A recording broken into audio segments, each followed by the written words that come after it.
어제는 성숙한 성도의 삶이라는 제목으로 말씀을 살펴봤습니다. 성도의 성숙한 삶은 이 절제하는 삶이고 남을 배려하는 삶이며 화평한 삶이라고 했습니다. 오늘 본문에서는 이 미련한 자의 행동 양식에 대해서 말씀하고 있는데, 그들이 해악을 끼치는 해악들을 끼치고 있는 큰 해악들을 비유로 말씀하고 있습니다. 그래서 미련한 자를 경계할 것을 권면하고 있습니다. 특히 미련한 자에게는 영예가 어울리지 않는다고 1절과 8절에서 거듭 말하고 있습니다. 그들은 영예 대신 이 수치와 부끄러움만 당하게 될 것이라고 말씀합니다. 이러한 말씀은 지혜로운 자들이 미련한 자들을 멀리하고 그들의 악행에 대해서 지혜롭고 또 단호하게 대처할 것을 교훈하고 있습니다. 그래서 오늘은 미련한 자를 대하는 태도라는 제목으로 말씀을 살펴보도록 하겠습니다. 첫째로, 미련한 자에게는 엄중한 훈육이 필요합니다. 3절입니다. 말에게는 채찍, 나귀에는 제갈, 미련한 사람의 등에는 매가 필요하다. 채찍이나 제갈, 그리고 매, 이런 것들은 이 언어로 훈계를 하는 것이 아니라 물리적인 힘을 나타낼 때 사용하는 단어라고 할 수 있죠. 여기에서는 이 고집이 센 짐승으로 말이나 나귀를 가리켜 말하고 있습니다. 이런 말이나 나귀 같은 그런 동물은, 미련하고 고집이 센 동물은 물리적인 힘으로 다스려야 한다는 것입니다. 왜냐하면 말로 하는 그런 훈육이 통하지 않기 때문입니다. 이와 같이 미련한 자를 대할 때도 역시 이 말로는 교화가 불가능하다는 것을 말씀하고 있는 겁니다. 이만큼 미련한 자에게는 엄중한 훈육이 필요하다는 것을 오늘 본문에서 말씀하고 있습니다. 시편 32편 9절에 보면 하나님의 심판의 대상이 되는 자를 가리켜서 고집이 센 말이나 이렇게 노새에 비유하고 있는 것입니다. 미련한 자가 이렇게 고집을 피울 경우에 결국은 하나님의 심판이 그에게 임하게 되기 때문에 엄격한 엄중한 훈육이 있어야 한다는 것입니다. 그래서 그들을 잘못된 길에서 돌이키도록 도와줘야 하는 겁니다. 구약에 나타나는 이스라엘의 역사를 볼 때에 항상 하나님께서는 이 선지자들을 보내서 그 사람들을 이스라엘 사람들의 죄에서 돌이키도록 말로 훈육을 했습니다. 그렇지만 그 이스라엘 사람들은 끝까지 고집을 피우고 하나님의 그 선지자의 말에 청종하지 않을 때에 결국은 바벨론이나 또 아수르와 같은 나라들을 통하여서 이렇게 매로 다스렸다는 것을 우리가 알 수가 있습니다. 그래서 그들이 이 이스라엘 백성들의 옆구리를 찌르는 가시가 될 것이라고 또 말씀을 함으로써 이스라엘 백성들이 하나님 앞에 순종하지 않을 때에 사사기에 나타나는 그 가나안의 7 족속을 통해서 이스라엘 백성들을 이렇게 매로 다스렸던 그런 일도 우리가 볼 수가 있습니다. 이렇게 하나님께서 이 선지자들의 말을 듣지 않을 때에 이 비참한 결과가 있게 된다는 것을 우리에게 보여주는 것입니다. 출애굽 당시에도 역시 애굽 왕이 이런 경우를 당했다고 볼 수가 있죠. 늘 아론과 모세의 그런 경고를 하나님을 통해서 하나님께서 아론과 모세를 통해서 하는 그 경고를 듣지 않았을 때에 결국은 큰 재앙을 이렇게 당하게 되었었다는 것입니다. 히브리서 4장 7절에 보면 오늘 너희가 그의 음성을 듣거든 너희 마음을 완고하게 하지 말라 하였나니 라고 말씀하고 있습니다.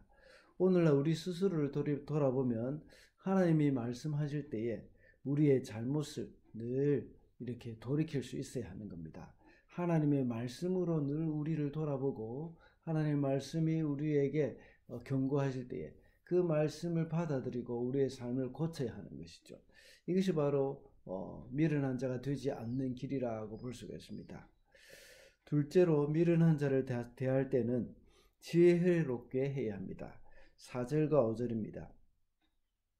미련한 사람이 어리석은 말을 할 때는 대답하지 말아라. 너도 그와 같은 사람이 될까 두렵다. 미련한 사람이 어리석은 말을 할 때는 같은 말로 대응하여 주어라. 그가 지혜로운 채 할까 두렵다. 이 두 구절의 말씀이 어떻게 보면 서로 상반된다고 느껴질 수도 있습니다. 그러나 이 말씀은 미련한 자를 대할 때의 상황에 맞게 적절하게 대처할 것을 말씀하고 있는 것입니다.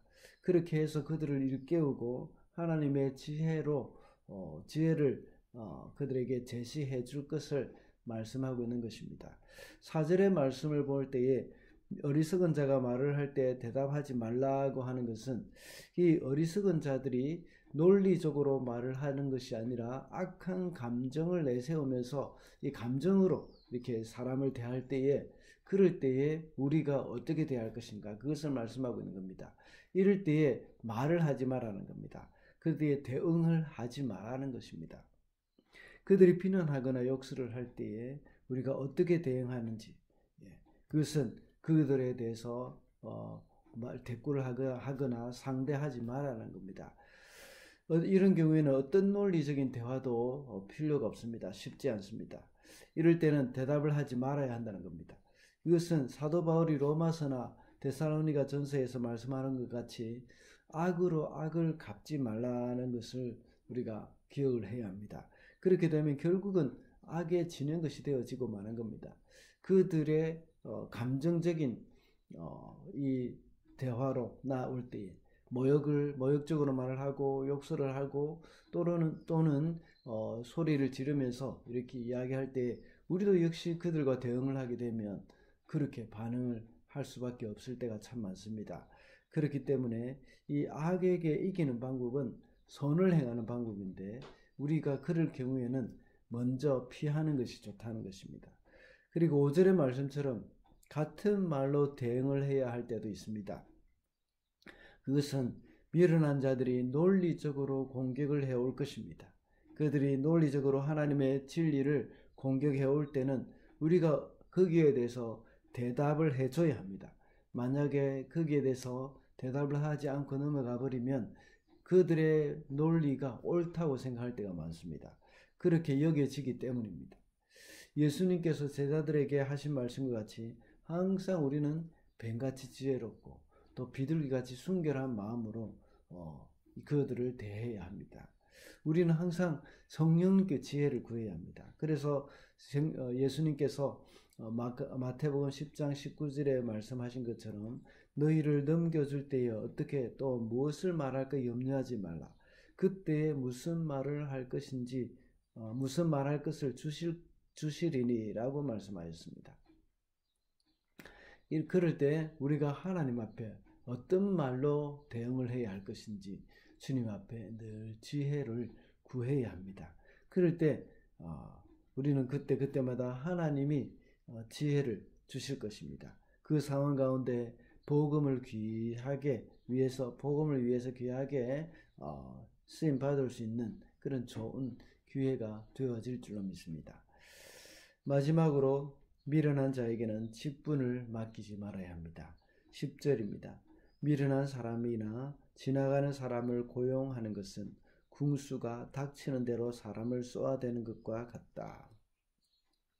여기서 말하는 지나가는 사람을 고용한다는 말은 그 일에 관심도 없는 사람을 이야기하는 겁니다. 그리고 또 그 일에 관심이 없을 뿐만 아니라 기술도 없고 직업의식도 없는 사람을 가리키는 것이죠. 이런 사람에게 일을 맡긴다는 것은 위험하다는 것입니다. 얼마나 위험한 일인지 활 쏘는 자가 닥치는 대로 사람을 쏘아대는 것처럼 그만큼 위험하다는 겁니다. 이런 일은 운전면허 없는 사람에게 버스 기사를 맡기는 것과 같습니다. 얼마나 많은 생명이 걸려 있습니까? 오래전에 2014년도에 세월호 침몰 사건이 있었습니다. 그때에 이런 직업의식이 없는 선장이 있었을 때에 많은 사람들보다 자기가 먼저 살기 위해서 빠져나가는 그런 일들도 일어나지 않습니까? 이런 사람들에게 일을 맡기는 것은 그만큼 위험 부담이 크다는 겁니다. 이렇게 중요한 것을 아무에게나 맡긴다면 사고가 나기도 하고, 사고가 나더라도 어떻게 대처를 해야 할지 모르는 겁니다. 교회 직분도 역시 마찬가지입니다. 교회 직분은 하나님의 마음에 합한 사람으로서 정말 성숙하고 믿음과 성령이 충만한 사람에게 맡겨야 합니다. 그래서 오랫동안 교회에서 모든 성도들에게 검증이 된 사람이 교회의 직분을 맡아야 합니다. 그런데 돈이 많다고 해서 직분을 맡기거나 또 사회적인 지위가 높거나 학식이 높다고 해서 이 직분을 맡기는 경우가 종종 있습니다. 그래서 교회가 어려움을 겪는 경우가 얼마나 많이 생깁니까? 교회는 하나님의 몸이며 주님이 피로 값주고 사신 것입니다. 교회는 사람과 사회와 다른 곳입니다. 그런데 이런 사람에게 직분을 맡기면 교회는 사회 조직 운영처럼 되어지고 마는 것입니다. 이런 사람들은 직분을 맡기지 말아야 함에도 불구하고 직분이 맡겨진 이런 미련한 사람들에게는 사회의 조직을 운영하는 것처럼 교회를 운영하려고 한다는 것입니다.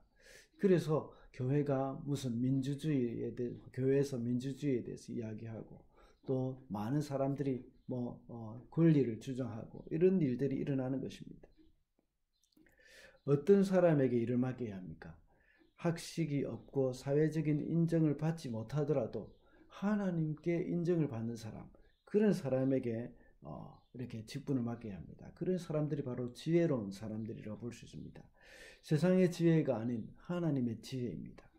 두 번째 대지에서 말씀드렸듯이 우리가 기도할 때에 하나님께서 필요한 지혜를 우리에게 주시는 겁니다. 하나님을 의지하고 하나님을 경외하는 자에게는 그런 하나님이 기뻐하시는 일을 맡길 수가 있는 것입니다. 말씀을 맺겠습니다. 미련한 자에 대한 태도라 하는 제목으로 오늘은 말씀을 살펴봤습니다. 미련한 자에게는 엄중한 훈육이 필요하고 또 미련한 자를 대할 때에는 이 지혜가 필요하고 또 이런 자들에게는 직분을 맡기지 말아야 한다고 했습니다. 우리는 모두가 다 하나님을 경외하는 지혜로운 사람들이 되어서 마지막 때에 하나님이 쓰시기에 합당한 저와 여러분이 되시기를 바랍니다.